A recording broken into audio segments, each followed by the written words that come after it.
আসসালামু আলাইকুম এভরিওয়ান। কেমন আছেন আপনারা সবাই? আশা করি সকলেই ভালো আছেন। আজকে দুপুরে এই যে আমার আম্মু হচ্ছে পাঙ্গাস মাছ ভুনা করবে এই যে এই টমেটো দিয়ে। আর এই যে ছোট ছোট আমগুলো কিন্তু তরকারির উপরে দিয়ে দিবে। আর এই যে আমি হচ্ছে মাছ ভাজি ছাড়া খাই না, যার জন্য এই যে 3টা মাছ হচ্ছে ভাজি করেছে আমার জন্য। তারপর এই যে সমস্ত মাছগুলো হচ্ছে কষানোর জন্য এই যে কড়াইয়ে দিয়ে দিল। তারপর প্রয়োজন মতো মশলা দিয়ে এই যে সুন্দরভাবে কষিয়ে নেবে। তারপর এই যে ঢেকে দিল।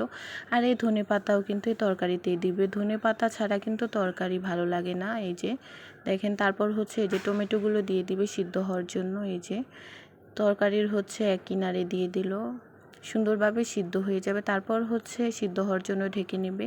তারপর এই যে ধনেপাতাগুলো দিয়ে দিল, তারপরে একটু নেড়ে চেড়ে আবার হচ্ছে ঢেকে দিবে।